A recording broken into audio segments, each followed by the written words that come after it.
Abhisek mother sidagi ni loi isai semba khotpa tawri se ma'am si maham sedai ni mana nei ri se mayam pura makpo har makta thona blog se mai dekho na khuromjari mayam ngasidi akhoi ge inau Abhisek ki yumda akhoi ge chalu doini koiba chalu doini do yopsalak tore mamang di kaphodre mayam akhoi ge thabak kya chinmai na do yauri se maning da Abhisek leire adu leiraga chingkhai leire adu leiraga ani hak su yauri aing madu ada aing ma hangi ada moy ni so yaw de ne ta mayam ngasi Abhisek ki yum da hinjang so haw ma cha tharage ada mathang mayam de yeng hanjarake ada mayam stay tuned noi kai lei no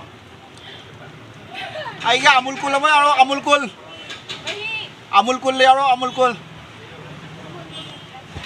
ya mujhe khoi gi naw Abhisek khoi gi yum yaw jare do kum daraga mang tang yeng hanjarake Abhisek na kamai nei ye bdo yeng anse moi khud da mayam chalo se kum daro mo hai ro sa ga se kai ba mo sai kum da ya da sana video na mai ngai ni ra ba yes se center place ma ta hore kana sting je pulum hajar ba panji khun Abhisek na nei ba pham si gi pukri se Abhisek na kya ra iro ga lei ba ka pukri ne da ka se kare gadungi mayam kai mun ko ka ore kare kare ming no bulung nang iro do nungai bro iro lo bo kai no amta iro na kai no amta jengal na me amta kamai go yen amta jengal mo sa ya na adagi amta halo iro ga amta uja ge amta yeng je ge mayam amta yeng ge se khoi inau yam nuk sibai inau ni panji khun gi hogolak pa hero amta sa da iro ga lo lo Oye, lấy ra đây, đấy, đang như bây giờ huy vậy rồi mà không được ra coi cha swimming cái nó vai competition vậy rồi, yam na coi cái chỗ bukini này mà coi khun của mình ta u phăng anh em cũng sẽ coi town đi u phăng rồi, đó, lambi đi ucha rồi cái mà lambi đi, yam sát thi vào lambi này, lù đấy mà phong cái nó bukini sẽ đó này ra đó chalo se ai chạm bị đâu butro số đồ gari số đồ đó okay kamai tàu đi journey đúng hay qua suai bra click cái lên mà đi click lên rồi this is called tubeless click lên đi thâu ya rồi tao hoàn cái này thôi đó tôi lưu lại tay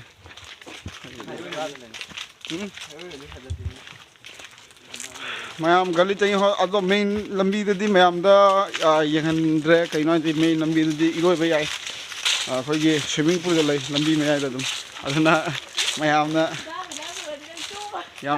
yam sathi na khoi ge pani khun lambi je mai ni hai ta do aduna mayam asi shortcut to na changa mani khoi ado dik changi use ko yum chang do re ina ha su to mani use ko ma na ai lak to re ha na mayam moi nate ko moi lak to nate ko ai lak to ren ai ro san irom si je sinari ga se ngo tamna phaman ra khoi but bangla anaconda part 3 ga khoi shooting do ya ni se pura khoi amazon ki jungle ni thon se na he re cha ye iro ge dan thon se nala mal he yad re mayam yam chik na khoi gi ing chik na yam cái nó to mo phom ni hai te ing chik na lai phom ni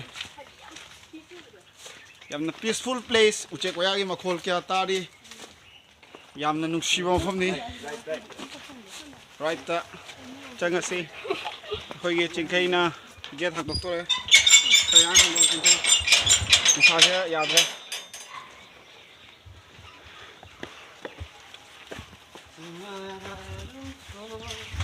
mayam khoi gi inau Abhisek ki yum yosale phaja ba hui ama su loi ram me ma pura ma le hui si jo kai min ko no hui si ki jerry hui si amom bi ni này macha ka lai bi macha sing ka jare macha hum chakare macha ma thong ima ai khoi lak chare Oma yum si bu kana lagi Nachanipa khoi ahan lai ne. Ba. Abhisek mother. Abhisek mama lai Mai re. tu nai khang de ai dau.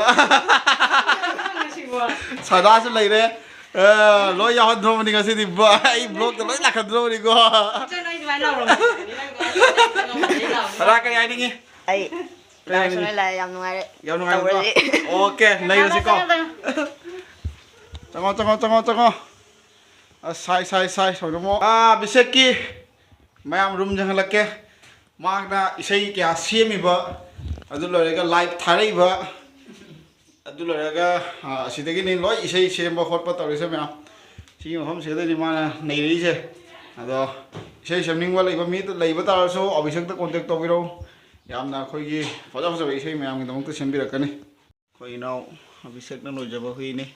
Hui se homeless ne hai mai wari ta da do sorok ta ani khak tu people le me do amadi lai khidre do ma se ma na chaw no yok ne yamna khoi ge thamoi chaw bi naw ne inaw Abhisek hui ge bapu homeless hui ado nang future da sigum ba hui me am loi bi wakhal lai ba samai homeless hui mayam loi gi na tra ado hui je pakti pakna da bani no da handak ti kamai yam pak nei no amo pak nei lawa pak na de lawa tang ni lawa lawa lo siyo ai mamang se moi hui am le mane ba do lai khidre dum ado Lagi yang mana ini atau hana calam dah kali hari ini.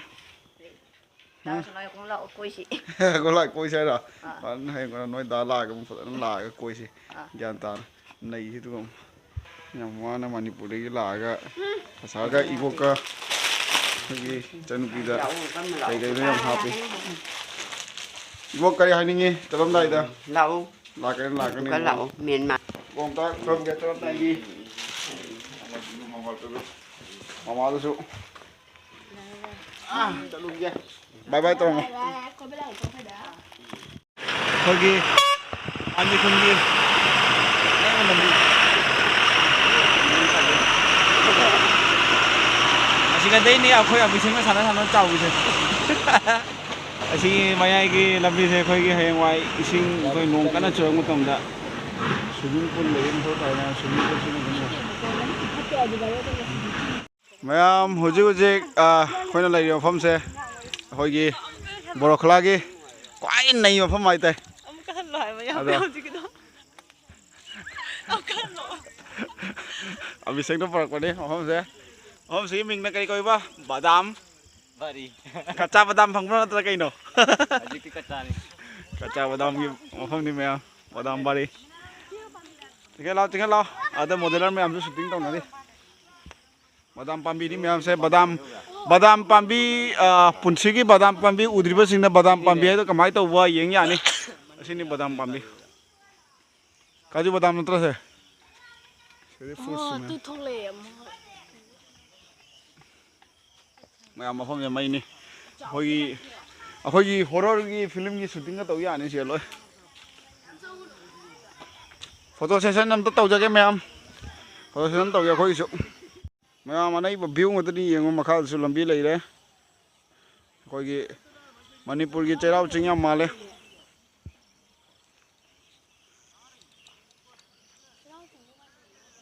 cerau cingnya male,